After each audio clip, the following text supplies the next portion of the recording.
Bienvenue aux précieux fidèles de Dieu dans tous les pays du monde qui espèrent le royaume des cieux.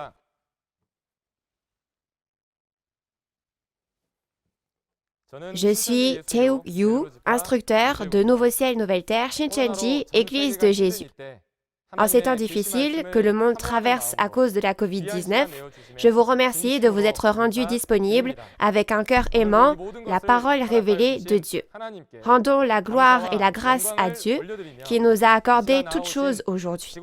Je prie que vous tous, dans le village planétaire, soyez remplis de l'amour et de la grâce de Dieu. Avant de commencer la conférence, nous allons prier Dieu en rassemblant nos cœurs.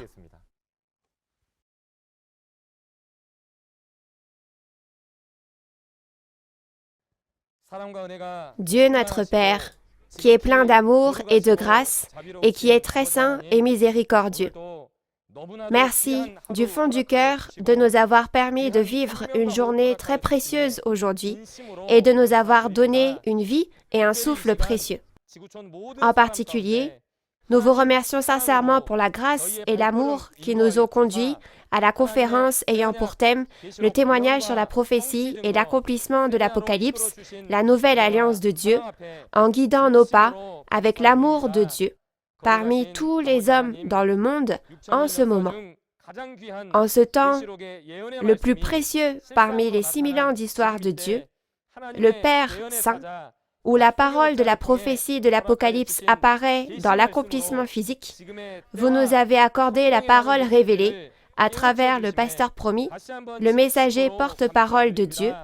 Vous nous avez permis de réaliser qui nous sommes dans la Bible et quel est ce temps actuel. Nous vous remercions pour cela. Notamment, aujourd'hui est un temps précieux pour témoigner de l'accomplissement physique qui apparaît selon la Bible et selon la parole de prophétie d'Apocalypse 4 et 5. Veuillez guider les cœurs de tous ceux qui sont avec nous dans ce lieu rempli de vie et d'espoir, afin que toutes les promesses et le témoignage sur l'accomplissement de l'Apocalypse, la Nouvelle Alliance, puissent devenir le son de la trompette de la vie pour nous. Dieu, notre Père Saint, au nom du pasteur promis aujourd'hui, œuvrez à travers la bouche de l'instructeur qui témoignera des paroles de l'Apocalypse 4 et 5, et que le Saint-Esprit guide ce temps du début jusqu'à la fin, pour que ce temps soit rempli de grâce et de reconnaissance. Nous espérons sincèrement cela et nous avons ainsi prié dans le précieux nom de Jésus, rempli d'amour. Amen. Le témoignage sur la prophétie et l'accomplissement de l'Apocalypse, la nouvelle alliance de Dieu. Aujourd'hui, à la suite de la dernière fois, la parole d'Apocalypse chapitre 4 et 5 sera témoignée. Nous allons accueillir l'instructeur Jang-woo Lee de la tribu de Pierre qui témoignera de la parole de Dieu aujourd'hui.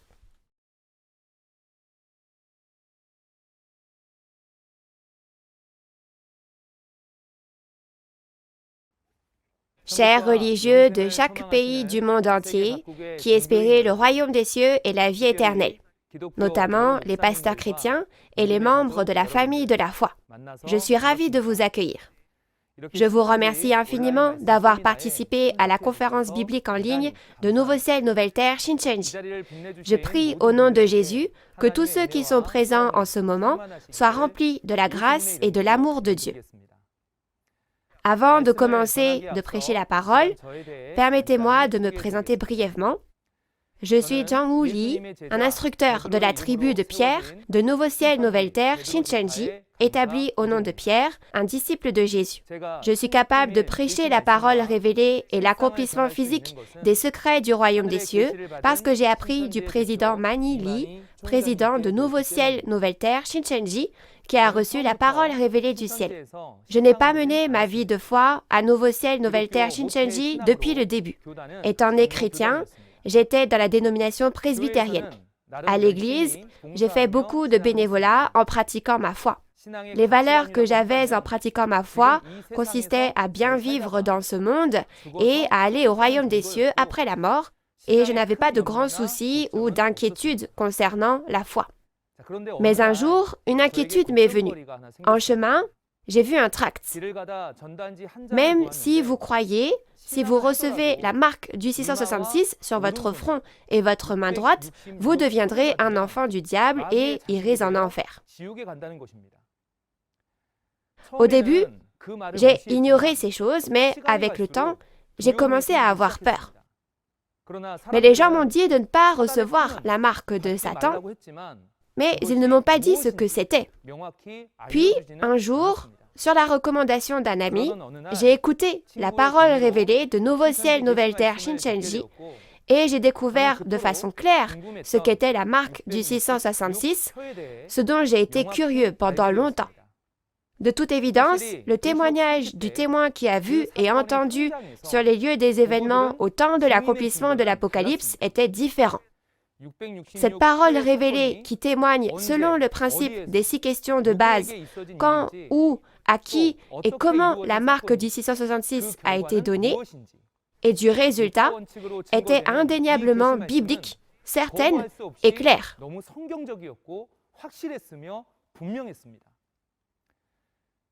À ce moment-là, je me suis dit, « Ah, je croyais aveuglément, sans m'appuyer sur la Bible. » Et à partir de là, j'ai étudié la parole révélée avec plus de zèle en m'appuyant sur la Bible et j'ai découvert que cette merveilleuse parole révélée venait du pasteur promis de Nouveau Ciel, Nouvelle Terre, Shincheonji.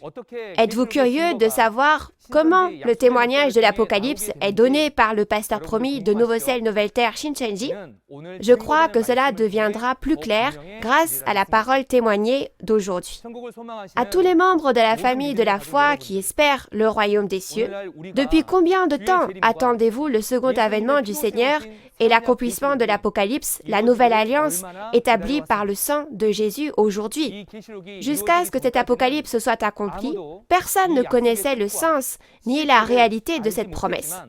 Mais maintenant, le temps est venu et la parole de l'Apocalypse de la nouvelle alliance est clairement ouverte et témoignée. Parce que ce témoignage était l'évangile du royaume des cieux qui a été prêché dans le monde entier pour accomplir les paroles de Matthieu 24, 14. Je crois qu'il est juste de faire en sorte que toutes les nations puissent l'entendre.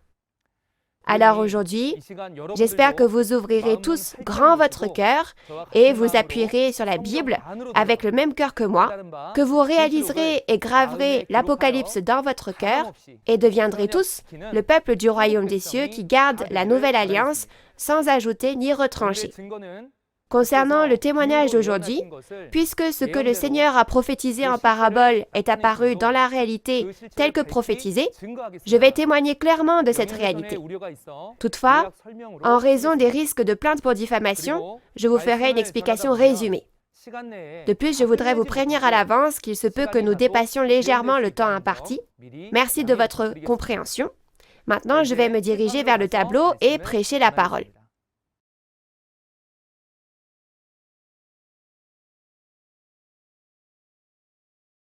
Avons appris les paroles d'Apocalypse chapitre 1, 2 et 3 par l'intermédiaire du pasteur promis de Nouveau Ciel, Nouvelle Terre Shincheonji et par l'intermédiaire du chef de la tribu de Jean, n'est-ce pas? Maintenant, la parole que vous méditerez avec moi aujourd'hui sera la parole d'Apocalypse chapitre 4 et 5, le témoignage sur la prophétie et l'accomplissement de l'Apocalypse, la nouvelle alliance de Dieu. Tout d'abord, je vais expliquer la parole du chapitre 4. Le titre de la référence principale d'aujourd'hui sera Apocalypse chapitre 4, le trône de Dieu et l'organisation du monde spirituel. En parlant du monde spirituel, il ne s'agit pas de cette terre, le monde physique. Cela fait référence au monde spirituel du ciel, et dans le monde spirituel, il y a Dieu, n'est-ce pas? Et on nous montre le trône de Dieu et l'organisation de beaucoup d'anges. Le chapitre 4 de l'Apocalypse nous montre le royaume des cieux du monde spirituel. Je vais vous faire un résumé de la référence principale. Concernant le temps de l'accomplissement, ce sera après l'envoi des lettres au chapitre 2 et 3 de l'Apocalypse. Et le lieu des événements est devant le trône de Dieu dans le monde spirituel. Ensuite, ce qui est important ici, c'est que le lieu des événements change. Dans les chapitres 2 et 3, l'église des 7 chandeliers d'or sur terre était le lieu des événements, mais maintenant, celui des chapitres 4 et 5, c'est le ciel du monde spirituel. Dans Apocalypse 1, il y a un nouveau Jean qui a été choisi par Jésus. il reçoit l'ordre d'envoyer des lettres aux messagers de cette église dans le tabernacle des 7 chandeliers d'or qui a trahi, n'est-ce pas? Quel genre de lettres était-ce? Ces messagers de la lampe préparant le chemin du Seigneur sont devenus un avec Satan, les Nicolaïtes et les faux pasteurs. Ils ne sont pas devenus un avec Jésus. Ainsi, selon les instructions de Jésus, Nouveau Jean envoie des lettres aux 7 messagers qui se sont unis aux Nicolaïtes de Satan, disant « Repentez-vous, combattez et vainquez l'ennemi. Si vous vainquez, vous recevrez les bénédictions promises. » À en juger par les lettres qu'il a envoyées, ce Nouveau Jean est le pasteur promis, n'est-ce pas? La raison en est qu'il a envoyé les lettres de Jésus à sa place. Et après cela, le ciel appelle Nouveau Jean à monter au ciel et il lui fait voir et entendre beaucoup de choses. Ensuite, il y a des choses qu'il a vues et entendues. Je vais donc les expliquer brièvement à travers les versets clés et commencer à vous expliquer la référence principale. Donc ce qu'il a vu au verset 1, c'est ce qui doit arriver dans la suite. Les chapitres 1, 2 et 3 se sont accomplis, n'est-ce pas? On nous montre les choses qui doivent arriver à partir du chapitre 4. Les versets 2 à 8 nous montrent le trône de Dieu et l'organisation du monde spirituel qui est l'apparence du royaume des cieux.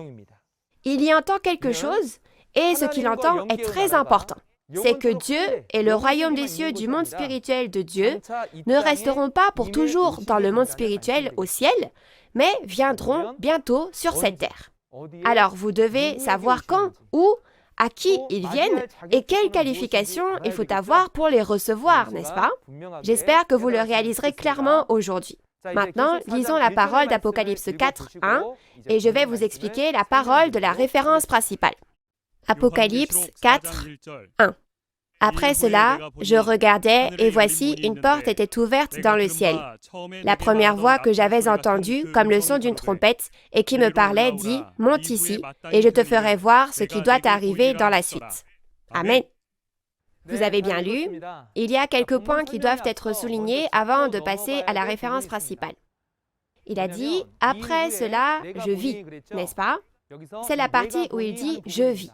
Cette parole signifie que lorsque les événements de l'Apocalypse s'accomplissent, il y a une personne qui les a vus et les a entendus.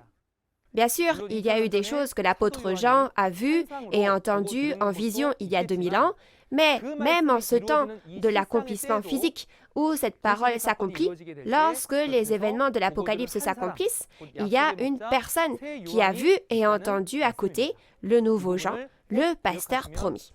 J'espère que vous garderez cela à l'esprit. Voyons d'abord ce qui arrivera dans la suite, après cela.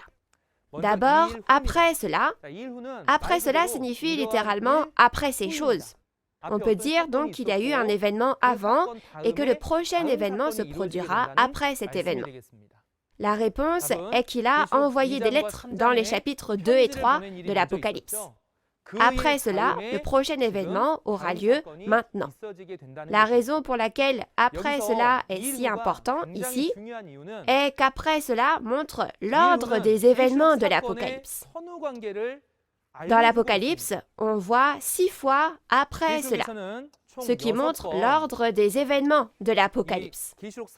Dans tous ces événements, quelque chose s'est passé avant, suivi de l'événement suivant.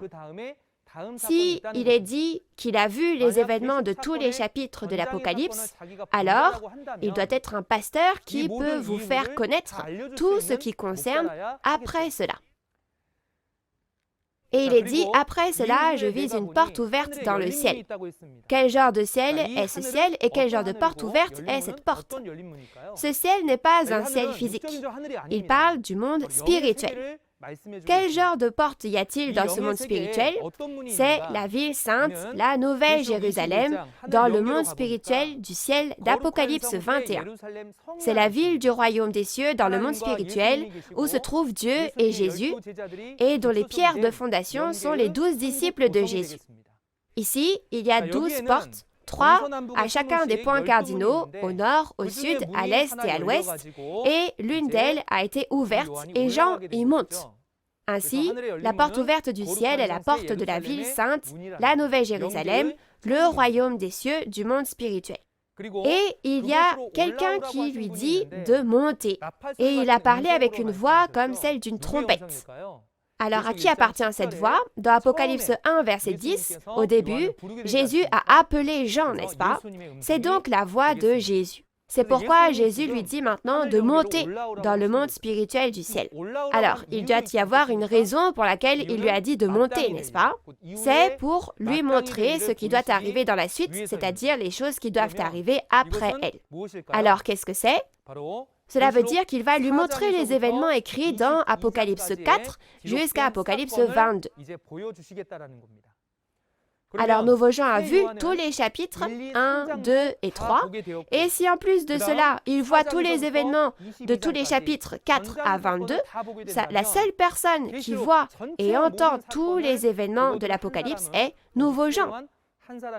Puis, comme il vient de le dire, il vient de lui dire de monter au ciel. Nouveau Jean a donc été ravi en Saint-Esprit.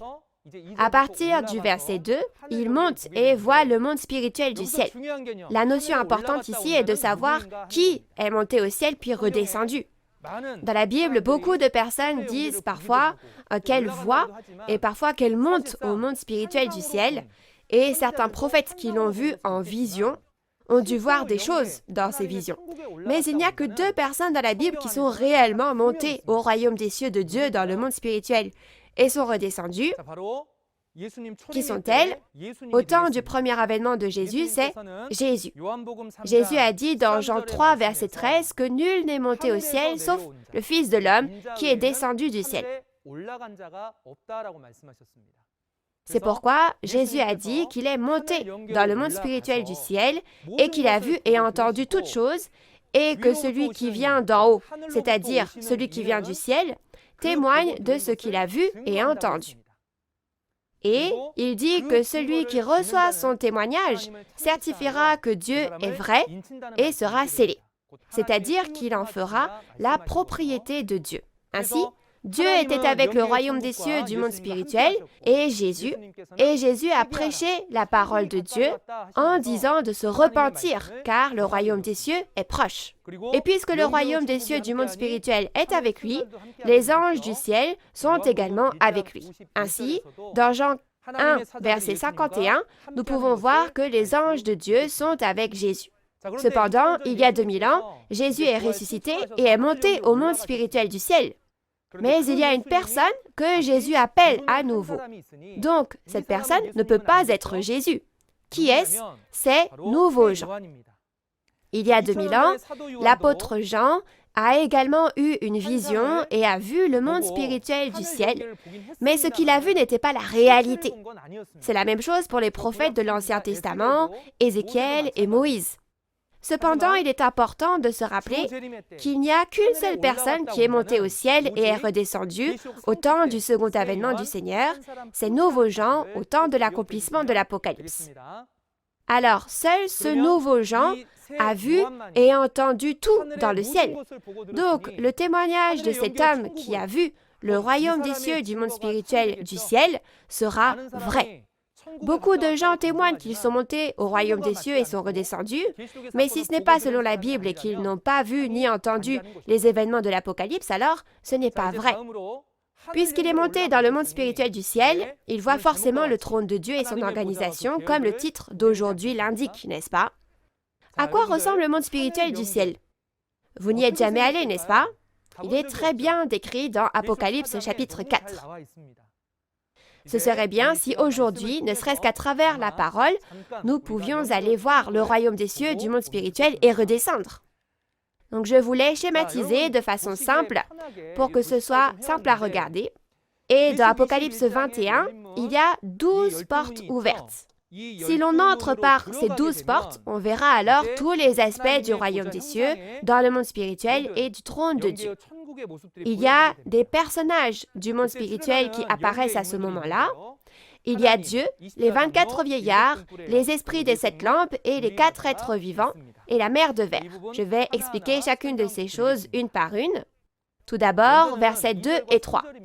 ravi en Saint-Esprit, il monte au ciel, c'est-à-dire qu'il monte en esprit. Ce qu'il voit, c'est un trône. Et quelqu'un était assis sur le trône, et celui qui était assis dessus avait l'aspect d'une pierre de jaspe et de sardoine, et le trône était environné d'un arc-en-ciel semblable à de l'émeraude. Qui est-ce? Celui qui était assis sur le trône était Dieu. C'est écrit que Dieu est comme une pierre de jaspe et de sardoine, n'est-ce pas? C'est le ciel et la terre. Le jaspe pour le bleu et la sardoine pour le rouge. Il symbolise le ciel bleu et la terre rouge. Cela signifie que celui qui est assis sur le trône, c'est Dieu, le créateur du ciel et de la terre. Et il y a un arc-en-ciel semblable à de l'émeraude. L'arc-en-ciel symbolise l'alliance, quand nous regardons dans Genèse chapitre 9, verset 13. Après le déluge de Noé, Dieu montra un arc-en-ciel comme signe de l'alliance. Et puisque l'émeraude est une pierre précieuse qui ne change pas, et qu'elle est verte, la couleur vert signifie donc qu'elle ne se dégrade pas. Cela signifie que l'alliance de Dieu est éternelle. Vous pouvez considérer que c'est semblable à l'image de Dieu que le prophète Ézéchiel a vue. Donc passons maintenant au verset 4 et aux 24 vieillards. Il est dit qu'il y avait 24 trônes autour du trône et les 24 vieillards étaient assis. Les 24 vieillards sont les 24 esprits en charge de toutes choses dans le royaume de Dieu. Cela signifie que dans le royaume des cieux du monde spirituel, de nombreux esprits ne sont pas simplement assis tranquillement avec Dieu, à s'amuser et à jouer, mais il y a aussi du travail à faire dans le royaume de Dieu. Ainsi, ils sont mis en charge du travail qui leur correspond et ils font ce travail. Donc, s'il y a un président, n'y a-t-il pas des ministres en charge de l'administration qui aident le président et donc sont en charge de l'administration de tout le pays? De la même façon, vous pouvez les considérer donc comme des responsables de l'administration et dans certains cas comme des fonctionnaires. Et les vêtements blancs donc, symbolisent la justice et les couronnes d'or symbolisent la gloire. Passons maintenant au verset 5. Il est dit que du trône sortent des éclairs, des voix et des tonnerres. Qu'est-ce que ça veut dire? Les éclairs sont les mouvements rapides des esprits. Donc si vous regardez dans Ézéchiel chapitre 1 verset 14, il y a une parole selon laquelle les anges du monde spirituel dans le ciel se déplacent comme l'éclair. Et il y a des voix et des tonnerres qui sont le son de l'administration de Dieu et l'expression de la manière dont Dieu commande pour accomplir l'œuvre de Dieu et accomplir sa volonté. Alors, pourquoi le monde spirituel est-il si occupé? Cela peut être vu comme le fait d'être occupé pour accomplir l'Apocalypse, le secret de Dieu. Et il y avait 7 lampes allumées devant le trône. Il est dit que ce sont les 7 esprits, ce qui signifie les 7 messagers qui sont les porte-paroles de Dieu. Alors, ils jouent un rôle. Parfois, on dit aussi que les 7 esprits sont 7 lampes. Donc cela parle de leur mission. La lampe éclaire l'obscurité, n'est-ce pas? C'est pourquoi ces 7 lampes sont les esprits qui ont la charge de la mission d'éducation, car ils éclairent les esprits ignorants en leur faisant connaître la parole de Dieu. Et il est aussi dit que ces 7 esprits sont 7 yeux, et que les yeux regardent et scrutent tout. Ainsi, vous pouvez penser aux 7 esprits devant le trône de Dieu comme s'ils étaient les inspecteurs secrets du roi. Ils sont les yeux de Dieu et ont la mission d'inspecter, parcourant le monde pour informer et rapporter toutes choses à Dieu. Donc les 7 esprits sont comme ça. Et ensuite, le verset 6, il est dit qu'il y a une mer de verre devant le trône de Dieu. Quelle est cette mer de verre? Afin de comprendre la mer de verre, autrefois, lorsque Moïse a vu les choses du ciel, il a fabriqué un tabernacle sous la forme d'une ombre avec un modèle et une image similaire. Alors, qu'y a-t-il dans ce tabernacle? Il y a une bassine devant le tabernacle. La bassine, donc c'est une cuve en laiton, fait des miroirs en bronze des femmes qui aidaient devant la tente de réunion. Cependant, pour que les prêtres puissent entrer dans le lieu saint, après y avoir versé de l'eau, ils doivent se laver les mains et les pieds. S'ils ne se les lavent pas, alors cela devient un péché et ils mourraient sur le coup. Donc il fallait se laver les mains et les pieds à tout prix. Mais donc Moïse a vu les choses dans le ciel et a fait une bassine comme celle-ci sur terre. Cela donc s'appelait la mer au temps de Salomon. Cependant, si vous regardez la parole d'Hébreux 8, verset 5, il est dit que c'est une image et une ombre des choses célestes. Et la véritable image, la réalité est différente. Ensuite, il n'est pas important de se laver les mains et les pieds physiques. Mais la chose vraiment importante, comme l'eau avec laquelle on se lave, est de laver notre être intérieur. Qu'est-ce qui lave notre être intérieur? C'est la parole de Dieu. Ainsi, la réalité est la parole de Dieu qui purifie l'être intérieur. Donc, Jésus dit à ses disciples, « Vous êtes déjà purifiés par les paroles que je vous ai dites. » C'est ce qu'il leur a dit en leur prêchant la parole de Dieu. Ainsi, vous pouvez comprendre que c'est la parole de Dieu devant le trône de Dieu qui est la parole du livre ouvert. C'est pourquoi il y a toujours la parole devant le trône de Dieu. Ainsi, là où il y a la parole, il y a Dieu, et là où est Dieu, il y a la parole. Cette mer de verre, vous pourrez l'apprendre donc plus en détail lorsque vous apprendrez Apocalypse 15.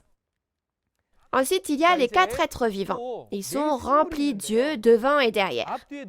D'un point de vue physique, ce serait terrifiant. Mais que signifient alors ces 4 êtres vivants? Ce sont donc les 4 archanges. Si vous regardez ces 4 archanges dans la Bible, au chapitre 12, ils font la guerre contre le groupe du dragon. Dans le chapitre 6, ils jugent aussi le peuple élu qui a trahi. Et si vous regardez leur rôle à travers la Bible, ces 4 archanges font la guerre et jugent, et dans certains cas, donc vous pouvez les considérer comme des officiers militaires. Mais que sont ces yeux? Ce ne sont pas de vrais yeux, ce sont des esprits. Ça parle des myriades de myriades et des milliers de milliers d'anges. Mais ces anges sont appelés armées célestes dans le psaume 103. Alors, ne sont-ils pas les armées célestes? Donc, si vous regardez les paroles de Josué 5, verset 14 et verset 15, on fait référence à ces 4 archanges en tant que commandants de l'armée dans le ciel. Ainsi, les 4 archanges sont comme des commandants d'armée, et ces 4 êtres vivants, les archanges, sont également appelés chérubins dans Ézéchiel chapitre 10. Veuillez comprendre ce point. Et si nous regardons le verset 7, on parle des rôles des 4 êtres vivants. Donc dans Apocalypse 4, les 4 êtres vivants sont comparés à des animaux. Un lion, un veau, un homme et un aigle. Mais quand on regarde Ézéchiel chapitre 1, il est dit que chaque être vivant possède ces 4 apparences. Alors, qu'est-ce que cela signifie? Le lion, on dit donc que la personne qui ne réalise pas la parole de Dieu est comme une bête spirituellement. Ceux qui ne comprennent pas la parole de Dieu sont appelés des bêtes spirituelles. Donc il a pour mission de juger ceux qui sont comme des bêtes. Le veau va labourer le champ du cœur et arracher les mauvaises herbes. Le bœuf laboure le champ. Puis l'archange, résultat, laboure le champ du cœur des personnes. Et il joue le rôle de juge en y arrachant les mauvaises herbes. Les hommes sont les seuls à utiliser le discernement, n'est-ce pas? Ainsi, l'aigle joue le rôle de juger le vrai et le faux en tant que roi des oiseaux. L'oiseau, spirituellement, c'est l'esprit. Donc, nous parlons du rôle qui consiste à juger l'esprit. Ainsi, les différentes missions de chacun sont des parties différentes, mais on peut dire que chacun des 4 êtres vivants joue ces rôles-là. Et au verset 8, il est dit que ces 4 êtres vivants ont 6 ailes. Vous pouvez donc considérer que ces 6 ailes sont comme les 6 vieillards aidant les archanges. Donc les ailes aident ce corps à aller où il veut et à bien faire son travail. Ainsi, vous pouvez les considérer donc comme les 6 vieillards aidant les archanges. Donc, parce qu'il y a 4 êtres vivants, ainsi vous avez chacun, donc, s'ils ont chacun 6 vieillards, 6 fois 4, 24, donc 24 vieillards. Ainsi, nous pouvons confirmer à travers la Bible que les 4 êtres vivants et les 24 vieillards travaillent toujours ensemble. Alors, avez-vous compris jusqu'ici? Ainsi, il y a l'organisation du trône de Dieu dans le royaume des cieux du monde spirituel comme ceci. Chers auditeurs, ce royaume des cieux, le nouveau Jean l'a vu. L'important est, ne voulons-nous pas aller dans ce royaume des cieux? Ne voulez-vous pas vraiment aller dans cet endroit où se trouve Dieu et voir par vous-même? Si vous voulez aller au royaume des cieux, levez la main. Oui, tout le monde veut aller au royaume des cieux, n'est-ce pas? Alors, comment allons-nous au royaume des cieux? Le royaume des cieux où Dieu réside, est-ce un endroit où nous allons? Où le royaume des cieux viendra-t-il? Moi aussi, avant de réaliser cette parole révélée, je pensais que si je mourais, j'irais au royaume des cieux. Mais nous allons vérifier la réponse en lisant Apocalypse 4, verset 8. 4. Apocalypse 4, verset 8. Les 4 êtres vivants ont chacun 6 ailes, et ils sont remplis d'yeux tout autour et au-dedans. Ils ne cessent de dire jour et nuit, Saint, Saint, Saint est le Seigneur Dieu, le Tout-Puissant, qui était, qui est et qui vient. Amen. Vous avez bien lu? Avez-vous trouvé la réponse? Est-ce nous qui allons au royaume des cieux où se trouve Dieu, ou est-ce le royaume des cieux qui vient? Oui, tout comme la parole qui dit qu'il viendra, Dieu et le royaume des cieux viendront. Ensuite, quand Dieu et le royaume des cieux viendront, nous devons savoir quand et où ils viendront, n'est-ce pas? Alors, quand viendront-ils? Ils viennent au temps de l'accomplissement de l'Apocalypse. Ainsi, quand Apocalypse 21 s'accomplit, Dieu a promis qu'il viendrait avec le royaume des cieux. Alors, où viendra-t-il? Selon les paroles de l'Apocalypse, il viendra au nouveau ciel et à la nouvelle terre dans Apocalypse 21. Il y aura des personnes dans ce nouveau ciel et cette nouvelle terre. Dieu a dit que le tabernacle de Dieu sera avec le peuple de ce nouveau ciel et de cette nouvelle terre. Ainsi, il a dit qu'il vivra ici pour toujours avec eux. Alors, si nous espérons le royaume des cieux et la vie éternelle, ne devrions-nous pas aller dans ce nouveau ciel et cette nouvelle terre? Les personnes dans ce nouveau ciel et cette nouvelle terre rencontreront Dieu quand le royaume des cieux du monde spirituel y viendra. Donc, ce serait bien si la réalité de ces personnes était vous et moi, n'est-ce pas? Alors, ne devrions-nous pas savoir qui sont ces personnes qui sont avec le royaume des cieux du monde spirituel? Tout d'abord, de qui a-t-on besoin pour être avec Dieu? Du vainqueur. Qui doit-il combattre et vaincre? On a dit qu'il devait combattre et vaincre les Nicolaïtes de Satan, n'est-ce pas? Cependant, ils étaient l'organisation de la bête avec ses têtes et 10 cornes, les faux pasteurs qui avaient reçu l'autorité du dragon, comme on l'a vu dans Apocalypse 13. En les combattant et en les vainquant, dans Apocalypse 3, verset 12, Dieu, Jésus et le royaume des cieux, dans le monde spirituel, sont avec lui.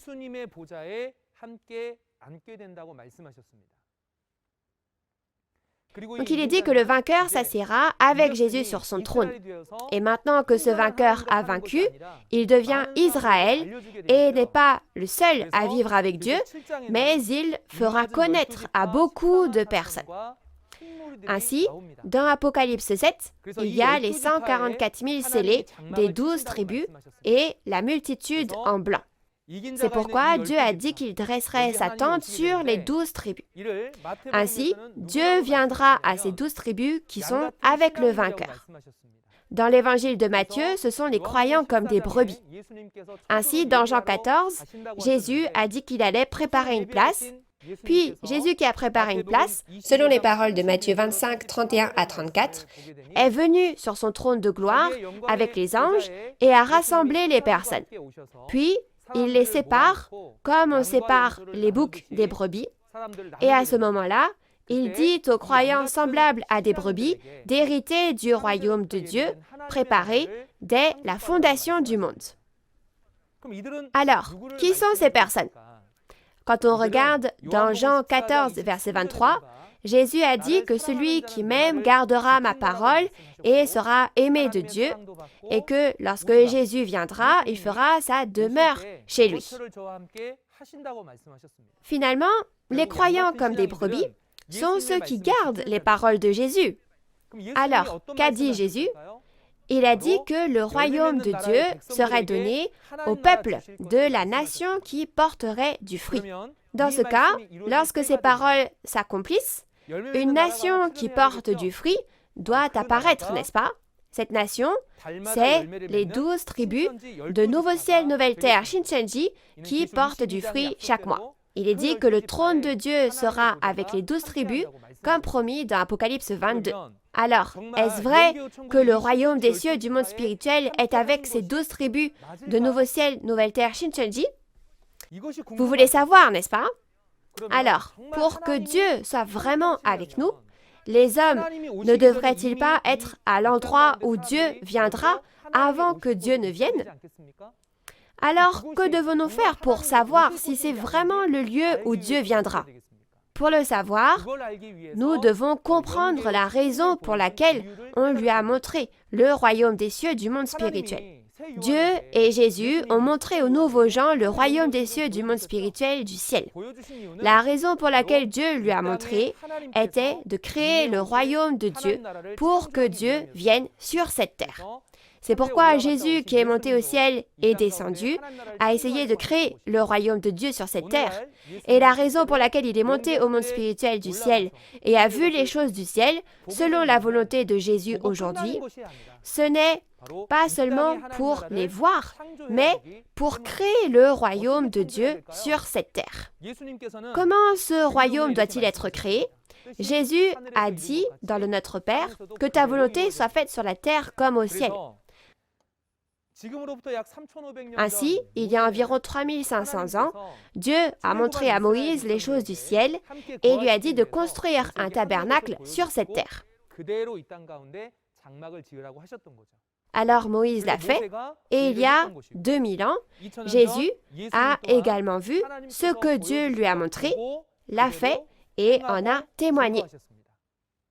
Ainsi, lors de l'accomplissement de l'Apocalypse aujourd'hui, ce nouveau Jean, qui a vu les choses du ciel, ne devrait-il pas créer un royaume où Dieu viendra sur cette terre? Mais comment le créer?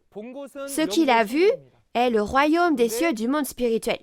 Mais quand ça s'accomplit, il doit être créé sur terre comme au ciel.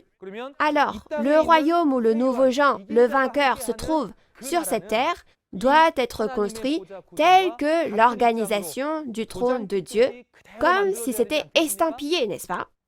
Ainsi, l'organisation du trône de Nouveau Ciel, Nouvelle Terre, Shincheonji est la suivante. Il y a le vainqueur, il y a 24 chefs de département, il y a 7 chargés d'éducation, il y a le groupe des seniors, des hommes, des femmes et de la jeunesse, puis il y a la parole révélée et les 12 chefs de tribu. Alors zoomons un peu plus.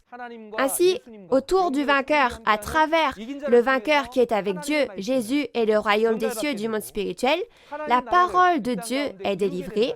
Et si le royaume de Dieu s'accomplit sur cette terre, il y a donc les 24 chefs de département chargés de l'administration de ce royaume. Il y a 7 chargés d'éducation en charge de l'éducation et les 4 groupes des seniors, des hommes, des femmes et de la jeunesse en charge de la guerre et du jugement qui correspondent aux 4 êtres vivants. Il y a donc le groupe des seniors, des hommes, des femmes et de la jeunesse, et comme il y a toujours la parole comme la mer de verre devant le trône, ces personnes lavent leur être intérieur dans la parole de Dieu avec la parole révélée et s'efforcent toujours de croire en Dieu avec un cœur pur. On ne peut pas entrer donc facilement dans cet endroit.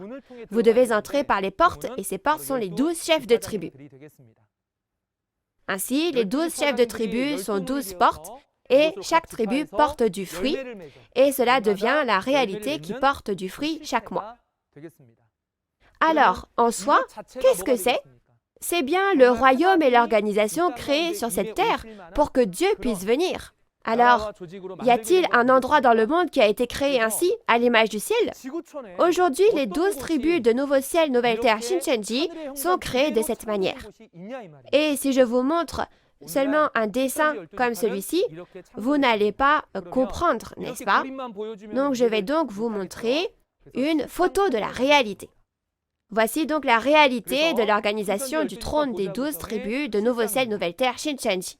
C'était en 1995, le 14 mars, au stade public de Suwon, dans la province de Gyeonggi, en Corée du Sud.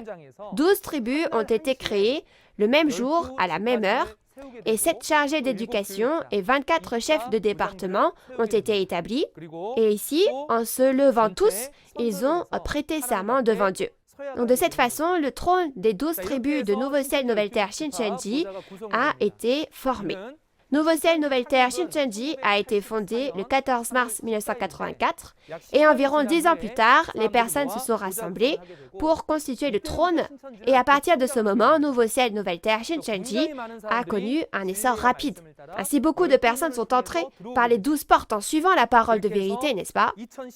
Ainsi, comme vous le savez tous, en 2019, à travers la cérémonie de fin d'études sans précédent des 100 000 personnes organisée par les 12 tribus de Nouveau-Ciel, Nouvelle-Terre, Shincheonji, de nombreuses personnes, environ 100 000, sont venues à Nouveau-Ciel, Nouvelle-Terre, Shincheonji, en suivant la parole de vérité. Cette cérémonie de fin d'études a été l'événement au cours duquel les premiers fruits mûrs ont été présentés à Dieu. Ainsi, le lieu créé sur cette terre, après avoir vu les choses du ciel, selon les paroles d'Apocalypse 4, c'est les 12 tribus de Nouveau-Ciel, Nouvelle-Terre, Shincheonji, créées par le pasteur promis, Nouveau Jean, le vainqueur, qui a vu toutes ces choses, et cela devient le royaume de Dieu sur lequel Dieu a dit qu'il viendrait bientôt. Alors, ne faudrait-il pas aller dans cet endroit? Vous voulez y aller, n'est-ce pas? Alors, comment faire pour y aller? On nous parle de la méthode pour y aller dans Apocalypse chapitre 5. Le titre d'Apocalypse chapitre 5 est « Le livre scellé de 7 sceaux ». Jean, qui est monté dans le monde spirituel, voit le livre scellé de 7 sceaux dans la main droite de Dieu, et Apocalypse 5 relate les événements qui ont eu lieu à ce moment-là. Le temps de l'accomplissement est le même qu'Apocalypse 4. Ainsi, après avoir envoyé les lettres d'Apocalypse 2 et 3, les événements se déroulent devant le trône de Dieu dans le monde spirituel. Là, Jean a vu un livre scellé de 7 sceaux dans la main droite de Dieu, et il a vu Jésus prendre ce livre. Il a entendu que lorsque Jésus a pris le livre scellé, les 4 êtres vivants et les 24 vieillards étaient si heureux qu'ils se sont prosternés devant l'agneau et ont commencé à chanter un nouveau cantique. Le contenu du nouveau cantique, c'est que beaucoup de personnes seront achetées par le sang de Jésus et seront faites royaume et prêtres de Dieu, et que le royaume et les prêtres de Dieu seront donc créés. Alors, regardons comment cela s'est accompli. Nous allons regarder les paroles d'Apocalypse 5, une par une, pour voir à quel point c'est formidable que Jésus prenne le livre scellé de 7 sceaux, de sorte que tous les anges et toute la création se réjouissent. Tout d'abord, nous allons lire les paroles d'Apocalypse 5, 1 à 3. Apocalypse 5, versets 1 à 3. Puis je vis dans la main droite de celui qui était assis sur le trône un livre écrit en dedans et en dehors, scellé de 7 sceaux. Et je vis un ange puissant qui criait d'une voix forte, « Qui est digne d'ouvrir le livre et d'en rompre les sceaux ?» Et personne dans le ciel, ni sur la terre, ni sous la terre, ne put ouvrir le livre, ni le regarder. Amen. Vous avez bien lu. Permettez-moi de vous rappeler que pour l'Apocalypse, dans chaque chapitre, il y a une personne qui a vu et entendu. Au chapitre 4, il y avait « Je vis ». Et au chapitre 5 aussi, ça commence par « Je vis ». C'est donc le pasteur promis, Nouveau Jean. Quant à savoir qui ce Nouveau Jean a vu, il a vu Dieu assis sur le trône. Mais dans sa main droite se trouve un livre scellé de 7 sceaux. Alors, quel genre de livre est-ce? Quel genre de livre est-ce pour que Dieu l'ait ainsi scellé de 7 sceaux et le garde, afin que personne dans le ciel, ni sur la terre, ni sous la terre ne puisse ouvrir le livre ni le regarder? N'êtes-vous pas curieux concernant ce livre? Pour comprendre ce livre, revenons aux temps anciens, au temps de l'Ancien Testament. Parce qu'il y a aussi un livre scellé dans l'Ancien Testament. Donc si vous comprenez bien ce livre, vous saurez aussi quel genre de livre est ce livre scellé dans la main de Dieu. Alors, je vais vous en parler à travers la parole révélée de l'Ancien Testament. Premièrement, Ésaïe 29, 9 à 14. Dieu dit, « Soyez stupéfaits et étonnés, fermez les yeux et devenez aveugles. » Il leur dit en fait de devenir aveugles. La raison en est que Dieu a répandu sur les prophètes et les voyants un esprit qui les fait s'endormir profondément. Il a fermé les yeux et voilé leur tête. Alors qui sont-ils? Ce sont les prophètes. Donc, il y a quelque chose que ces prophètes ne voient pas. On ne parle pas ici du fait de ne pas voir physiquement, ce n'est pas ça. Qu'est-ce qu'ils ne peuvent pas voir? C'est que toute la révélation est pour vous comme les mots d'un livre cacheté, scellé. C'est-à-dire que la prophétie est la parole du livre scellé. Alors, quelle est cette prophétie? La prophétie.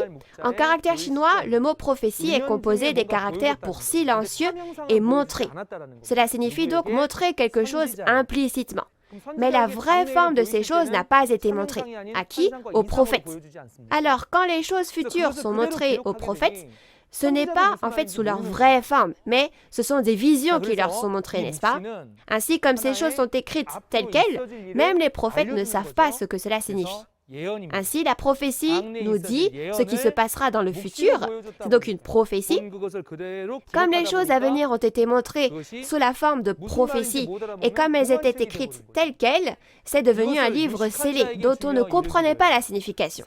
On donne ceci à une personne qui sait lire, on demande à une personne donc, qui dit qu'elle connaît bien la Bible et elle dit qu'elle ne sait pas parce que c'est scellé. Et on le donne alors à celui qui ne sait pas lire et quand on lui demande de lire, il dit qu'il ne peut pas parce qu'il ne sait pas lire.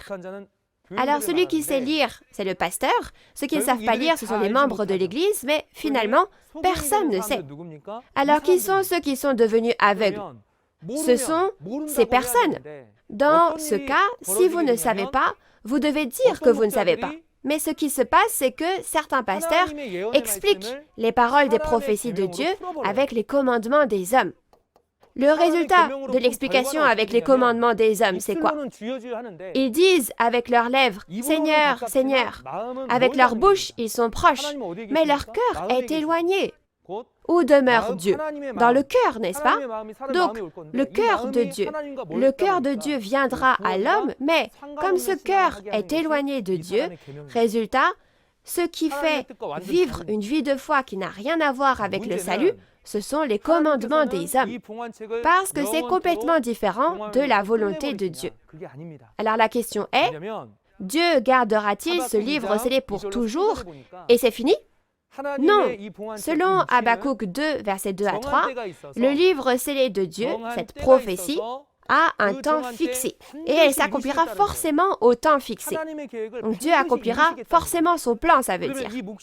Alors, ce livre scellé, cette prophétie, n'est-ce pas un livre que Dieu a planifié et qu'il va forcément accomplir? Cependant, sous quelle forme cela va-t-il s'accomplir et comment est-ce ouvert et délivré pour nous en révéler le vrai sens? Ceci est très bien décrit dans les chapitres 1, 2 et 3 d'Ézéchiel. Le chapitre 1 raconte quand est-ce que ces choses leur sont dites. Alors le peuple élu sert des dieux étrangers devant Dieu et ils sont emmenés en captivité par la Babylone païenne. À cette époque, alors que le peuple élu était en captivité, Dieu est venu et a choisi un pasteur, un prophète, qui était Ézéchiel. Il choisit Ézéchiel et lui montre le paradis de Dieu dans le monde spirituel. Ézéchiel, qui a tout vu, est choqué et tombe face contre terre. Ainsi, Dieu vient, le relève, et que fait-il? Il ouvre un livre qui était scellé, un livre en rouleau. Alors le livre est maintenant ouvert, n'est-ce pas? Cela devient un livre ouvert. Et il dit à Ézéchiel de prendre le livre et de le manger et qu'il doit aller prêcher au peuple rebelle la parole du livre qu'il a mangé. Mais il lui dit de ne pas aller ailleurs. Il lui dit de ne pas aller dans un pays païen, mais d'aller le dire à la maison rebelle d'Israël. Quand tu prêcheras, que ces gens écoutent ou qu'ils n'écoutent pas, ce n'est pas grave. Tu n'as qu'à dire que c'est ma parole. Tu n'as qu'à dire que telle est la parole du Seigneur. Donc voici ce que Dieu lui dit. Alors, Ézéchiel, n'a-t-il pas vu cela en vision et ne l'a-t-il pas écrit? Donc ce n'étaient pas des choses qui se sont accomplies à cette époque. Cela s'est accompli au premier avènement de Jésus, n'est-ce pas? Jésus a reçu et mangé le livre ouvert que Dieu avait et l'a prêché au peuple rebelle. Et une femme païenne est venue et a demandé à Jésus d'aider sa fille. Et Jésus a dit, « Je n'ai été envoyé que pour les brebis perdues de la maison d'Israël. » Et ce dont Jésus parle, c'est ce qui s'est passé pour Ézéchiel. Donc, ces paroles ne signifient-elles pas qu'il a accompli les paroles d'Ézéchiel? Alors, quand ces paroles sont prêchées, les gens vont-ils écouter ou ne vont-ils pas écouter? Ils n'écoutent pas bien, n'est-ce pas? Ils n'écoutent pas, bien sûr. Mais que doit faire Jésus? Tu dois leur dire que cette parole qu'ils entendent n'est pas la tienne, mais celle de ton Père. Donc c'est pourquoi il l'a dit ainsi dans Jean 14, 24. Ce qui est important, c'est que la vraie volonté de Dieu, cette révélation ouverte et montrée que Jésus prêche, est maintenant annoncée. On annonce à nouveau à ceux qui n'ont été instruits que par les commandements des hommes. Les hommes n'ont pas reçu la parole, mais ceux qui ont reçu la parole reçoivent la révélation selon le souhait de Jésus et en viennent à connaître Dieu.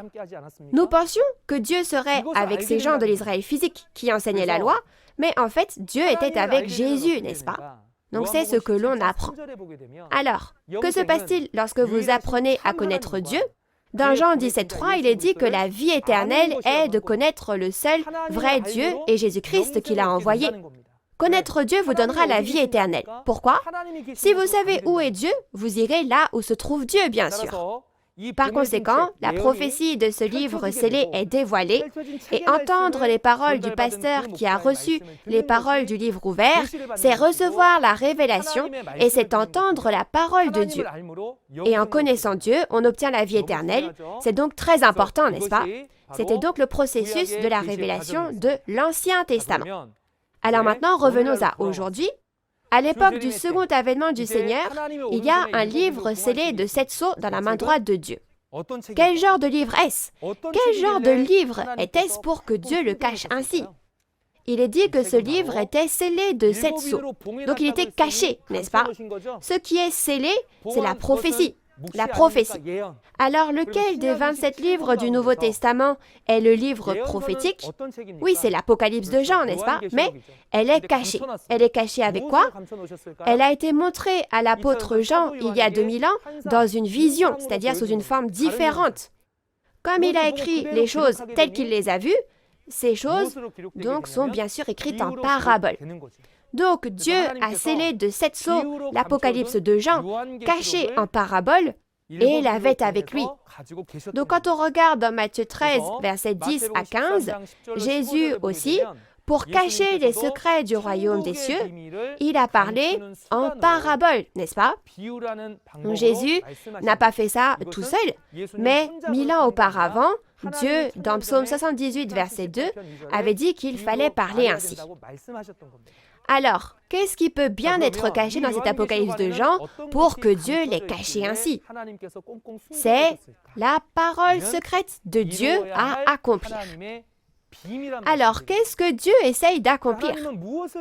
Il s'est efforcé de sauver ce monde en train de mourir, ce monde rempli de péchés, après le péché d'Adam, n'est-ce pas? N'est-ce pas la volonté de Dieu de pardonner les péchés de chacun, de les sauver, de leur donner le royaume des cieux et de vivre ensemble pour toujours? C'est pourquoi Dieu a caché toutes ces opérations secrètes dans l'Apocalypse. De plus, à cause du péché, Dieu est parti, n'est-ce pas? Alors, n'est-ce pas pour ça que tous les hommes meurent? Il faut donc se débarrasser du péché et capturer tout Satan et le diable qui nous fait pécher, n'est-ce pas?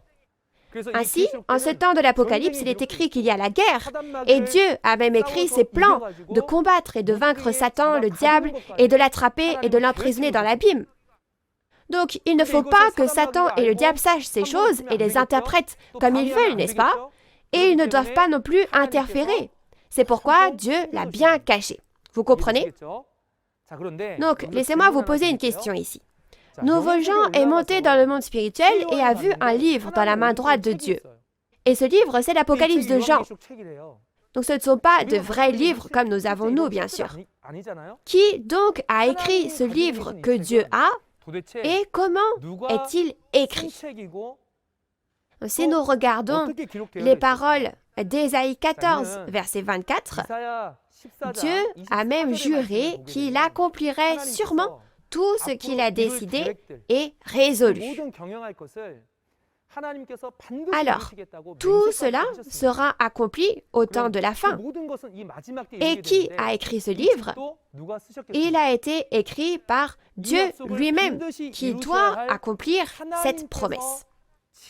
Et Dieu l'avait avec lui, sans que personne ne sache. Vous comprenez?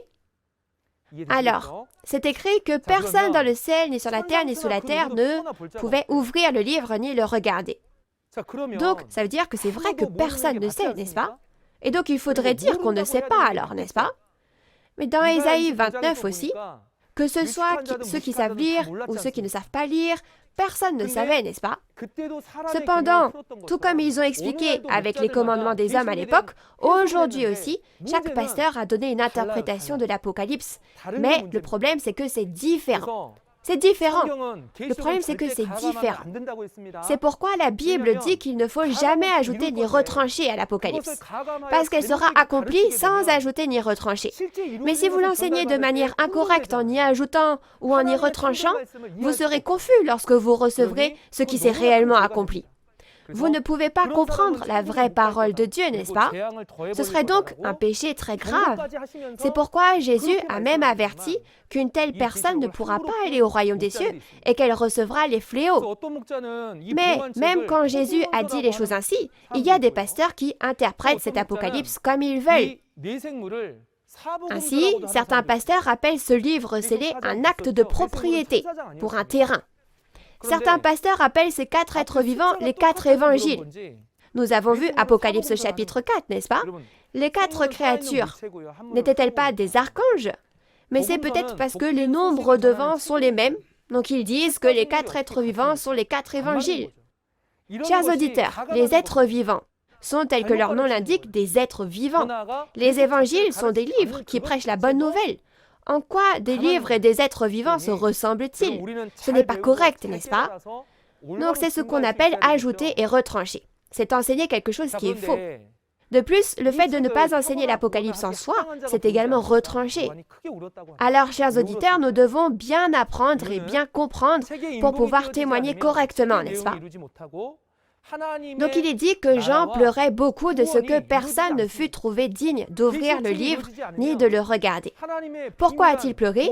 La raison en est qu'à moins que les sceaux du livre ne soient brisés, le contenu du livre ne peut pas être accompli et le royaume de Dieu et le salut ne peuvent pas être atteints. Si le livre de l'Apocalypse n'est pas accompli, le salut, le royaume des cieux et la vie éternelle qui sont les secrets de Dieu ne peuvent pas s'accomplir. Et Satan, si le diable n'est pas capturé, nous n'aurons pas d'autre choix que de vivre dans le péché pour toujours. Ainsi, Jean le savait et a beaucoup pleuré, bien sûr. Alors aujourd'hui, Nouveau Jean aussi a dû beaucoup pleurer à cause de ça, n'est-ce pas? Donc l'important est qu'alors qu'il pleure, l'un des vieillards arrive et est très heureux et lui apporte une bonne nouvelle. La bonne nouvelle, c'est qu'il y a quelqu'un qui peut ouvrir ce livre. Chers auditeurs, qui est cette personne? Selon le verset 5, c'est le lion de la tribu de Juda, le rejeton de David. Qui est-ce? L'Apocalypse 22, 16, Jésus dit être la postérité de David. Ainsi, celui qui brise les sceaux, c'est Jésus. Donc personne ne peut les ouvrir, seul Jésus peut le faire. Alors, qu'est-ce que cela signifie ouvrir les sceaux? Il faut comprendre cela, n'est-ce pas?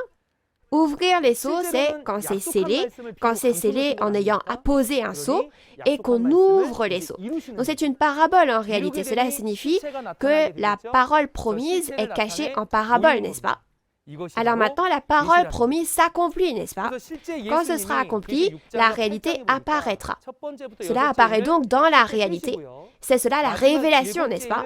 Ainsi, dans les chapitres 6 et 8 de l'Apocalypse, Jésus a réellement ouvert du 1er au 6e sceau. Il ouvre le 7e en dernier, et chaque fois qu'un sceau est ouvert, la réalité est révélée. la réalité de la parole écrite. Ainsi, la réalité qui est apparue est annoncée, et donc c'est annoncé en sonnant de la trompette. Donc si je vous l'explique brièvement avec des images, le livre scellé promettait que 7 étoiles apparaîtraient, mais lorsqu'elles apparaissent réellement, ce ne sont pas 7 étoiles qui apparaissent, mais 7 messagers, bien sûr. Donc quand la réalité apparaît comme ça, c'est la révélation, vous comprenez? Ainsi, les choses écrites dans la Bible sont des étoiles, mais maintenant que nous connaissons la réalité, nous en venons à comprendre que les étoiles sont les 7 messagers, vous comprenez? Alors, quelles sont les conditions ensuite pour ouvrir les sceaux? C'est très important. Les conditions, il a dit que c'était parce qu'il avait vaincu. Alors, qui Jésus a-t-il combattu et vaincu? Dans Jean 16, 33, Jésus dit qu'il a combattu le monde et l'a vaincu. Alors, que signifie combattre et vaincre le monde? Dans Éphésiens 2, verset 2, on voit que c'est Satan le diable qui contrôle le monde. Ainsi, avoir vaincu le monde signifie avoir vaincu Satan le diable. Alors, pourquoi cette victoire sur Satan le diable est-elle la condition pour pouvoir ouvrir les sceaux? C'est connaître l'identité et le secret de Satan le diable, bien sûr. Parce qu'il a combattu Satan le diable une fois et qu'il l'a vaincu, il connaît son identité et son secret, et il sait ce qu'il dira, fera et comment il va interférer. Donc, si je sais que c'est un escroc, comment puis-je être trompé par cette personne? Je ne me ferai pas tromper, n'est-ce pas?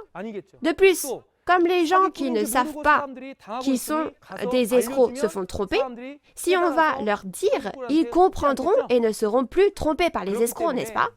Donc par conséquent, j'aimerais que vous sachiez que même si ce Satan, le diable, interfère avec l'accomplissement de l'œuvre du diable, la victoire de Jésus est la condition pour pouvoir ouvrir les sceaux. L'important, en fait, c'est d'ouvrir les sceaux et alors la promesse sera accomplie. Comme Jésus l'a accompli au ciel aussi et qu'il a vaincu, il doit aussi y avoir quelqu'un qui vaincra sur cette terre pour pouvoir voir, entendre et témoigner quand les réalités de la parole, de la promesse apparaissent sur cette terre, n'est-ce pas? C'est pourquoi, lorsque les sceaux sont ouverts, il y a quelqu'un qui se tient à côté et qui est témoin de tout. Qui est-il? C'est Nouveau Jean, le pasteur promis de Jésus. C'est pourquoi Amos 3,7 dit que Dieu n'agit jamais à moins qu'il ne révèle son secret à son serviteur le prophète. Donc, à celui qui a vu tous les chapitres 1, 2 et 3 de l'Apocalypse, il lui dit de monter dans le monde spirituel du ciel et il lui montre tout du chapitre 4 jusqu'à la fin, n'est-ce pas? Il lui a tout montré du chapitre 1 au chapitre 22 et a accompli tel quel sur terre. Et ce qu'il a accompli, il a montré toutes ces choses à la personne qui dit « Moi, Jean, j'ai vu et entendu ces choses » au verset 8. Puis il lui ordonne d'aller dans les églises et de prêcher. Alors, à chaque fois qu'un sceau est ouvert, il y a un pasteur qui dit qu'il a vu et entendu, n'est-ce pas? Vous comprenez?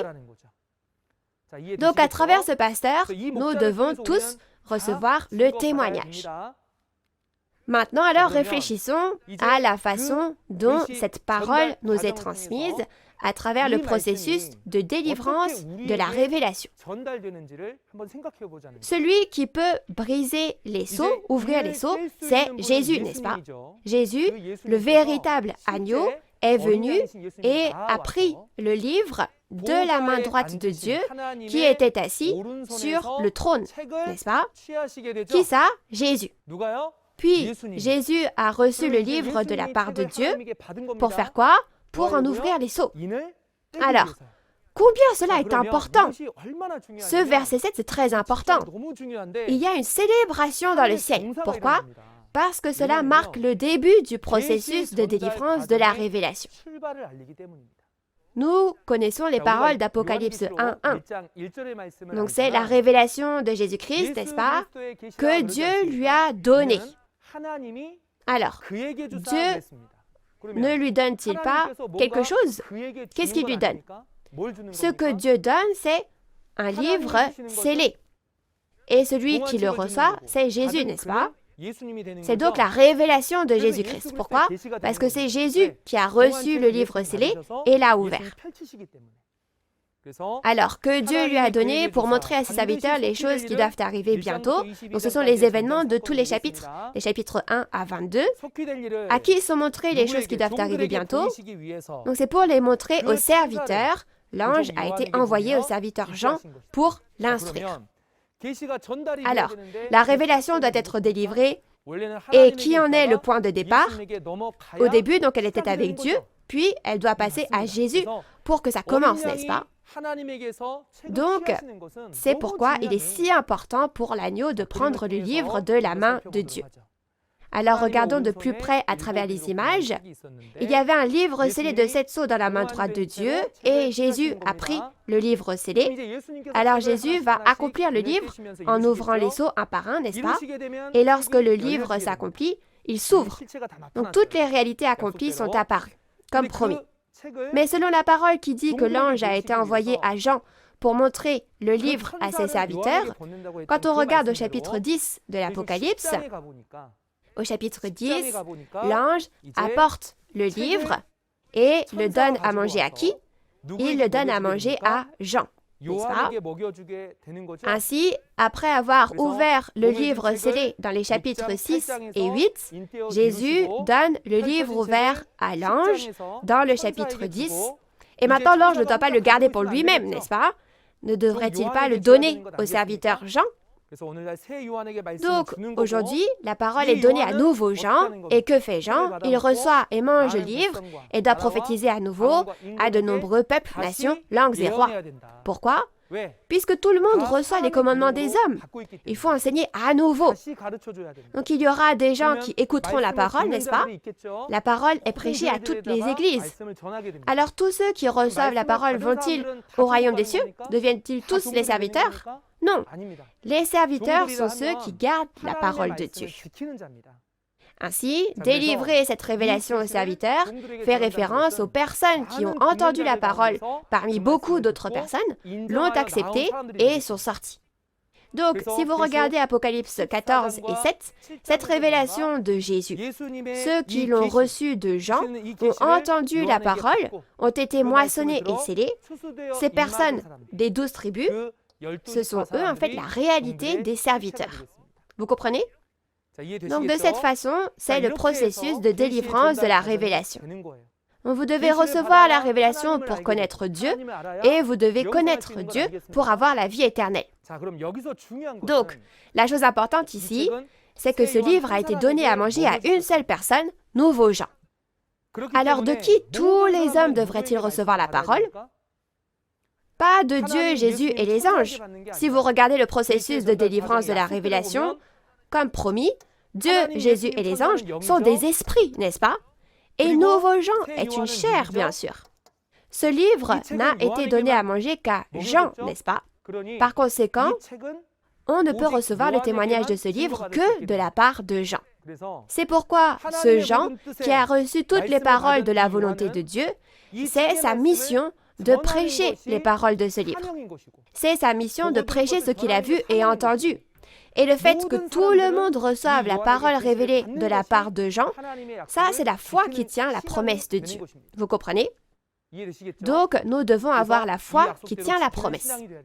Alors, si ce n'est pas quelque chose de précieux, vous n'avez pas besoin de l'écouter, mais c'est tellement précieux. À quel point est-ce précieux? Nous allons maintenant lire les paroles d'Apocalypse 5, versets 9 à 10. 9 à 10. Apocalypse 5, chapitre 9 à 10. Et il chantait un cantique nouveau en disant, « Tu es digne de prendre le livre et d'en ouvrir les sceaux, car tu as été immolé et tu as racheté pour Dieu par ton sang des hommes de toute tribu, de toute langue, de tout peuple et de toute nation. Tu as fait d'eux un royaume et des sacrificateurs pour notre Dieu, et ils régneront sur la terre. » Amen. Vous avez bien lu, la parole que vous lisez est très importante pour nous et c'est une parole qui donne vraiment beaucoup d'espoir.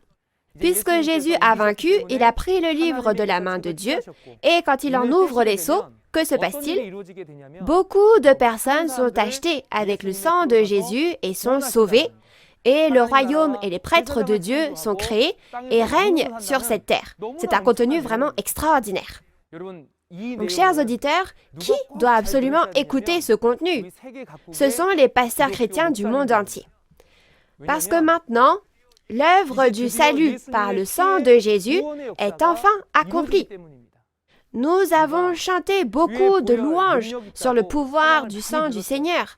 Cependant, si nous ne savons pas quand, comment et pour qui ce pouvoir sera exercé, cette œuvre du salut s'accomplira sans nous.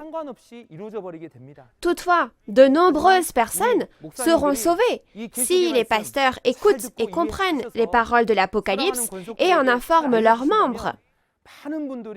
Alors, écoutez attentivement et j'espère que vous réaliserez bien comment toute la famille de la foi aussi s'accomplit. Maintenant, tout d'abord, les 4 êtres vivants et les 24 vieillards sont si heureux qu'ils chantent un nouveau cantique. Alors, qu'est-ce que le nouveau cantique? Afin de comprendre ce nouveau cantique, vous devez d'abord le connaître. Le cantique de la Bible, c'est l'évangile de la prophétie. Si vous regardez Deutéronome 31, 19, 21 et 30, Dieu leur a dit d'écrire un cantique pour le peuple d'Israël et de le leur faire chanter.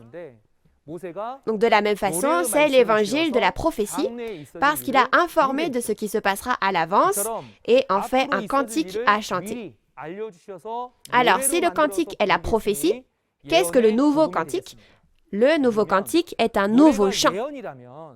Donc, c'est un cantique qu'on n'a jamais entendu auparavant. Cela signifie que la prophétie ne reste pas seulement une prophétie, mais quand elle apparaît en tant qu'accomplissement physique, c'est cet accomplissement physique que l'on fait connaître. Par conséquent, le nouveau cantique est l'évangile de l'accomplissement physique de la prophétie qui s'est accomplie. L'évangile de l'accomplissement physique. Vous comprenez? Donc, quant à savoir qui chantera ce nouveau cantique, dans Apocalypse 5, les 4 êtres vivants et les 24 vieillards le chanteront dans le monde spirituel du ciel. Et dans Apocalypse chapitre 14, il y a ceux qui ont chanté le nouveau cantique devant le trône de Dieu. Les 4 êtres vivants et les vieillards, ce sont les 144 000 scellés, soit les premiers frémurs. Il est dit qu'ils chantent l'évangile éternel. Donc ça, nous verrons un peu plus en détail un peu plus tard. Vous comprenez le nouveau cantique? Donc, lorsque les 4 êtres vivants et les 24 vieillards chantent le nouveau cantique, lorsque la prophétie de l'Apocalypse s'accomplit, ils chantent le nouveau cantique d'avance pour faire connaître le fait que cet accomplissement physique aura lieu. Alors, qu'est-ce qui apparaît dans cet accomplissement physique? Des hommes de chaque tribu, langue, peuple et nation sont rachetés par le sang de Jésus. Donc, alors, s'il est dit qu'il rachète des personnes avec le sang de Jésus et les sauve, où sont ces tribus, peuples, langues et nations? Donc, c'est l'endroit où on est captif du péché, n'est-ce pas? Parce que c'est le lieu d'où on fait sortir avec le sang de Jésus pour le pardon des péchés. Donc, c'est un lieu de captivité dans le péché. Donc, quant à savoir par qui ils ont été capturés, si vous regardez Apocalypse 13, versets 7 et 17-15, ils sont captifs de l'organisation des pasteurs de Satan qui ont reçu l'autorité du dragon, soit la bête à 7 têtes et 10 cornes. Alors, est-ce une nation physique ou est-ce une nation spirituelle? C'est une nation en parabole ici. Mais pour savoir exactement quel genre d'endroit c'est, vous devez d'abord connaître le roi qui gouverne la nation. Le roi. Le roi, il dirige la nation, n'est-ce pas? Mais dans la Bible, le roi est appelé le prêtre royal. Dans 1 Pierre 2, verset 9, donc c'est le pasteur. Alors, quel genre de nation est la nation où le pasteur règne? C'est l'Église. Et le peuple dans l'Église gouverné par le pasteur, donc c'est les fidèles de l'Église. Et la langue, c'est la langue du pays. Donc, la parole de l'Église, c'est la doctrine. Et la tribu, c'est le lieu où se rassemblent divers peuples et nations. On peut donc dire que c'est chaque dénomination. Ainsi, dans toutes les églises du monde, dans toutes les églises de tous les pays, parmi toutes ces églises, ici et là, parmi les personnes qui sont ici, des personnes sont achetées avec le sang de Jésus. Donc c'est ça que ça veut dire. Alors, acheter avec le sang de Jésus signifie sauver avec le sang de Jésus, n'est-ce pas? Alors, pourquoi Jésus aurait pu nous sauver par d'autres choses? Mais pourquoi dit-il qu'il sauve par le sang? Allons voir d'où vient la parole disant que Jésus sauve par le sang. Donc c'était au temps de Moïse. Quand on regarde au temps de Moïse, qu'est-ce que Dieu a utilisé comme matériau de salut pour sauver les Israélites de la captivité en Égypte? C'était le sang et la chair de l'agneau. Donc le sang de l'agneau a été appliqué sur les poteaux gauche et droit des portes. Et quand la chair a été rôtie et mangée, résultat, quand la calamité est arrivée, quand elle est arrivée en Égypte, elle se dit « Ah, ça, ce sont les Israélites, ici c'est le peuple élu ». Et ainsi, la calamité est passée par-dessus eux. Donc, comme la calamité est passée par-dessus eux, on appelle ça la Pâque. En caractère chinois, donc ce sont les caractères pour passer par-dessus qui sont utilisés. Donc, l'agneau utilisé à cette époque, c'était l'agneau sacrificiel. On l'appelle l'agneau pascal. Cependant, ce qui s'est passé pendant cette période de Moïse, c'était une œuvre comme une ombre. Ce n'était pas la vraie forme. Quand on passe au temps du premier avènement, c'est là où la vraie forme, la véritable image apparaît. Qui est-ce? C'est Jésus. Donc dans Jean 1, verset 29, c'est Jean-Baptiste qui voit Jésus et qui dit qu'il est l'agneau de Dieu qui ôte le péché du monde. Donc Jésus était la réalité de l'agneau. Alors si Jésus est un agneau, devrions-nous manger le sang et la chair de Jésus? Ce n'est pas la chair et le sang physique, n'est-ce pas? Dans Jean 6, 51 à 58, Jésus dit « Je suis le pain vivant qui est descendu du ciel. Si vous mangez de ce pain, vous aurez la vie éternelle. » C'est-à-dire donc que Jésus, le pain vivant descendu du ciel, si on mange de ce pain vivant, on a la vie éternelle. Donc quelle est la réalité de ce pain? C'est le sang et la chair de Jésus en fait. Alors, est-ce du vrai sang et de la chair? Non. Si Dieu est la parole, alors Jésus est aussi la parole. Si le dénominateur est la parole, alors le numérateur est aussi la parole. Donc, si Jésus est la parole, alors le sang et la chair sont la parole, n'est-ce pas? Mais les gens n'ont pas compris, et tous ceux qui ont suivi Jésus pour le pain sont partis. Mais les 12 disciples, dont Pierre, ont dit « Seigneur, vers qui irions-nous » Ils ont réalisé en fait que le sang et la chair de Jésus, c'était la parole révélée de Jésus. Vous comprenez? Ainsi, le sang et la chair de Jésus sont la parole révélée. Si Jésus est l'agneau pascal, alors il faut recevoir la parole révélée de Jésus pour pouvoir obtenir le vrai salut, n'est-ce pas? Donc dans Jean 5, verset 24, Jésus a dit que « Si vous m'écoutez, vous passerez de la mort à la vie ». N'est-ce pas la Pâque? C'est pourquoi les paroles du sang de Jésus, l'agneau, comme matériau du salut, sont l'accomplissement physique aujourd'hui. Quand Jésus a promis le temps de son second avènement, il a rassemblé ses disciples et il a fait une nouvelle alliance avec son sang dans Luc 22, 14 à 20. Une nouvelle alliance. Comment a-t-il fait la nouvelle alliance? Il a dit « Je voulais vraiment manger ce repas de la Pâque ». Alors, maintenant, tous les autres Juifs égorgeaient un agneau parce que c'était la veille de la Pâque, mais les disciples de Jésus, eux, ont écouté les paroles de Jésus qui était l'agneau. Alors, cette parole qui dit « J'ai vraiment voulu manger le repas de la Pâque avec vous », mais ce repas de la Pâque, en fait, c'était la parole du sang de Jésus. Il a dit qu'il ne mangerait plus de la nourriture de la Pâque jusqu'à ce qu'elle soit accomplie dans le royaume du Père. Donc on ne mangera pas les paroles du sang de Jésus. Parce que maintenant, Jésus en fait s'en va. Donc jusque-là, il nous a seulement dit de commémorer avec du vin et du pain. Donc l'important, c'est que, comme il dit que vous n'en mangerez plus jusqu'à ce qu'elle soit accomplie dans le royaume du Père, au temps de la fin, quand le royaume du Père est créé, on pourra en manger de nouveau à cet endroit-là, n'est-ce pas? Alors quel genre de royaume est ce royaume du Père? Dans Apocalypse 5, versets 9 à 10, les gens de chaque tribu et nation, donc ce sont les gens dans le péché, n'est-ce pas? Ce sont toutes les églises, n'est-ce pas? Là, ils sont rachetés avec le sang de Jésus. Alors, c'est quoi le sang de Jésus? C'était la parole révélée, n'est-ce pas?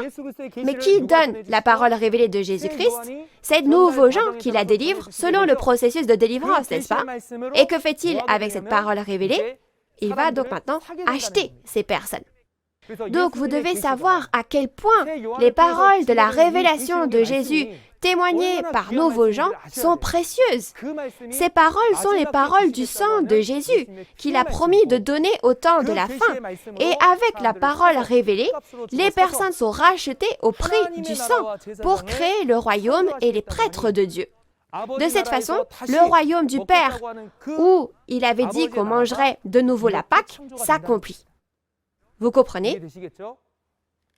Donc, le sang de l'agneau Jésus fera finalement effet au temps du retour du Seigneur, c'est-à-dire lorsque l'Apocalypse s'accomplit. C'est pourquoi nous avons vu Apocalypse 5, versets 9 et 10, et il est dit que les gens vivent, mais que les gens sont achetés. Mais dans Apocalypse 1, versets 5 à 6, il y a aussi une parole qui dit que le sang nous libère du péché. De plus, dans Apocalypse 7, verset 14, il dit qu'il y a ceux qui viennent à Dieu au temps de la grande tribulation en lavant leurs vêtements avec le sang de Jésus pour laver leurs péchés. Donc c'est la multitude en blanc. Et il est dit que pour établir le royaume de Dieu, il faut combattre et vaincre Satan et le diable. Et les armes pour combattre sont le sang de l'agneau et la parole de témoignage. Par conséquent, au temps du second avènement, la puissance, le pouvoir du sang de notre Seigneur qui a versé son sang il y a 2000 ans sera révélé lors de l'accomplissement de l'Apocalypse. Nous devons donc tous recevoir cette puissance du sang de Jésus et recevoir le salut, non? Nous devons tous recevoir le pardon de nos péchés, non? Ainsi, comme le salut du sang de Jésus, l'agneau de la Pâque, sera accompli, comment est-ce qu'il sera accompli? En achetant les personnes avec le sang à travers la parole révélée qui est témoignée, on fait d'eux le royaume et les prêtres de Dieu. Alors, quelle bénédiction est-ce de devenir le royaume et les prêtres de Dieu? On dit donc qu'ils règnent sur la terre. Alors, ces rois font référence à des pasteurs. Donc, je ne dis pas seulement que les promesses de l'Apocalypse s'accomplissent, mais que si ça s'est accompli, il faut aussi croire en l'accomplissement, n'est-ce pas? Ainsi, de nouveaux pasteurs ayant la parole révélée apparaissent. Ils deviennent les nouveaux prêtres dans le royaume de Dieu. Ils deviennent les nouveaux pasteurs. Vous comprenez? Donc, qui sont-ils en réalité?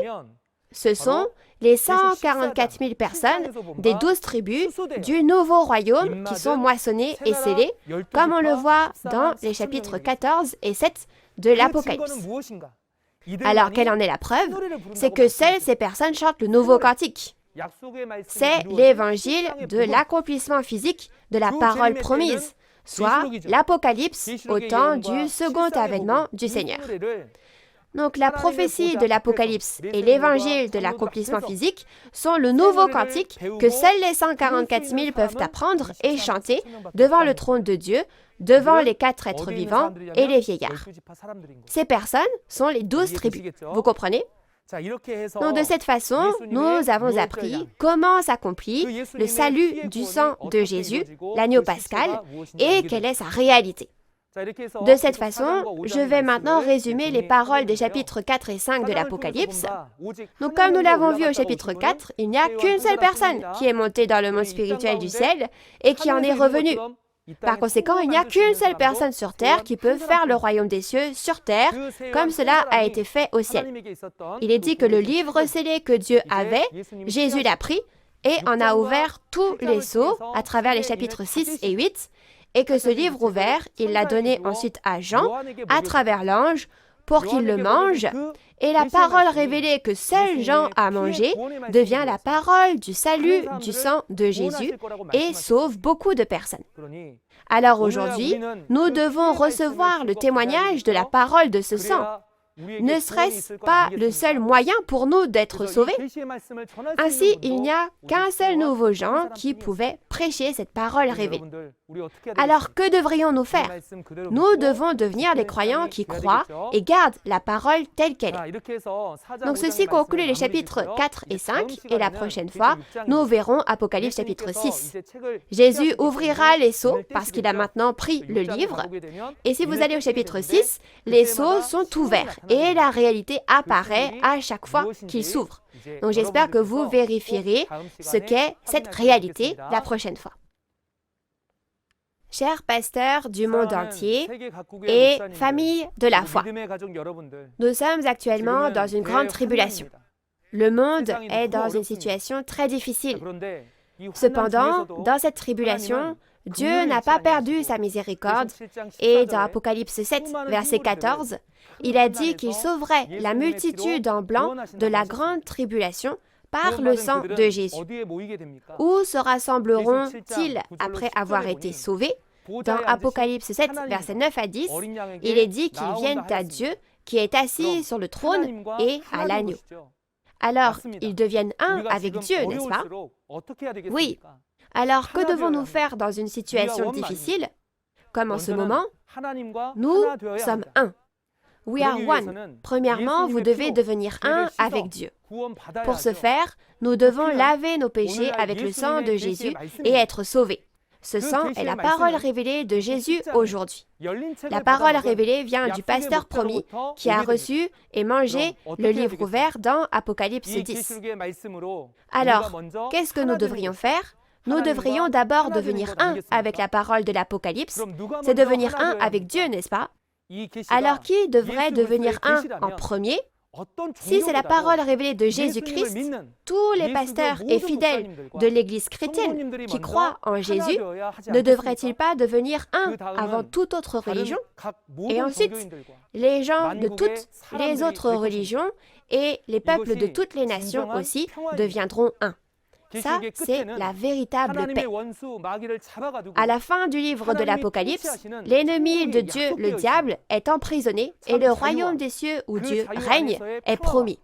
C'est le paradis du royaume des cieux dans lequel abonde la vraie liberté, la paix et l'amour dans cette liberté et il n'y a plus de péché ni de loi. J'espère que nous deviendrons tous un, recevrons le pardon des péchés par le sang de Jésus, deviendront la famille du ciel, du royaume des cieux, née de la semence de Dieu, et celle qui met vraiment fin à la guerre et accomplit la paix dans le monde. Je vous aime tous. Devenons un, absolument. We are one. Maintenant, en étant reconnaissants pour la parole que Dieu le Père nous a donnée, nous allons prier. Dieu notre Père, envers qui nous sommes reconnaissants. Aujourd'hui, nous avons témoigné de la parole des chapitres 4 et 5, à travers la parole témoignée, régnée sur les cœurs des pasteurs, des fidèles et des nombreuses personnes religieuses des pays du monde entier. Maintenant, c'est le temps de l'accomplissement de l'Apocalypse et c'est le temps où votre volonté s'accomplit sur la terre comme au ciel. Permettez-nous de réaliser que c'est le temps de témoigner dans le monde entier de la révélation de Jésus-Christ à travers Nouveau Jean, le pasteur promis, qui a reçu et mangé le livre ouvert dans Apocalypse 10, notamment pour que les pasteurs chrétiens du monde entier réalisent bien et enseignent bien cette parole de l'Apocalypse, la Nouvelle Alliance, afin que tous les fidèles puissent aller au royaume des cieux, ouvrez le chemin, afin qu'ils deviennent les meilleurs guides et des pasteurs qui reçoivent les bénédictions. Que les bénédictions de Dieu soient abondamment sur les familles, les entreprises et les mains de tous ceux qui ont été avec nous pendant ce temps, et permettez à tous que nous nous retrouvions également la prochaine fois en bonne santé, à la fois physiquement et spirituellement. Et nous prions avec ferveur toutes ces choses au nom de Jésus. Amen. C'est la fin de la parole aujourd'hui. Merci à tous d'avoir écouté jusqu'à la fin. Ici, le soleil, la lune et les étoiles s'assombrissent et tombent. On peut voir que ce n'est pas au sens littéral. Cet événement est vraiment très important. Ce n'est qu'en réalisant cet événement que nous pouvons réaliser le royaume de Dieu, le royaume des cieux, qui apparaîtra selon la promesse, selon cette parole de Dieu. À l'endroit avec lequel sont Dieu et Jésus, il y a la parole, n'est-ce pas? Où est-ce? Shincheonji, Église de Jésus, temple du tabernacle du témoignage. Le témoignage de la prophétie et de l'accomplissement de l'Apocalypse, la nouvelle alliance de Dieu. Aujourd'hui, nous avons partagé les paroles des chapitres 4 et 5 de l'Apocalypse. Les pasteurs et les croyants qui croient en Dieu partout dans le monde écoutent cette parole ensemble. Nous voyons les mêmes paroles de la Bible sous le même ciel. Bien que les ethnies, les langues et les pays soient différents, la sincérité de l'aspiration à la parole de Dieu est la même et nous croyons qu'il n'y a qu'une seule parole de vérité de Dieu. Nous, Nouveau Ciel, Nouvelle Terre, Shincheonji, voulons partager la parole de vérité avec tout le monde, nous aimer les uns les autres et adorer Dieu en paix. Après avoir entendu la parole de cette révélation, les pasteurs du monde entier veulent signer un protocole d'entente avec nous. Nouveau Ciel, Nouvelle Terre, Shincheonji est ouvert à tous ceux qui aiment la parole.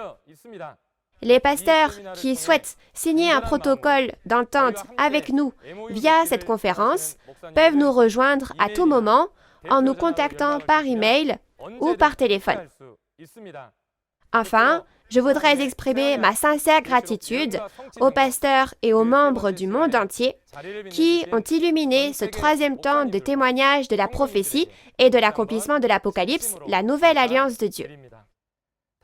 Nous vous demandons d'être avec nous jusqu'à la fin du témoignage de la parole révélée, qui se poursuivra donc la prochaine fois.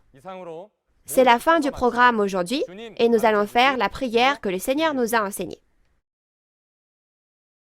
Notre Père, qui es aux cieux, que ton nom soit sanctifié, que ton règne vienne, que ta volonté soit faite sur la terre comme au ciel. Donne-nous aujourd'hui notre pain de ce jour. Pardonne-nous nos offenses, comme nous pardonnons aussi à ceux qui nous ont offensés. Et ne nous laisse pas entrer en tentation, mais délivre-nous du mal, car c'est à toi qu'appartiennent le règne, la puissance et la gloire pour les siècles des siècles. Amen. Merci beaucoup à toute la famille de Dieu qui a été avec nous.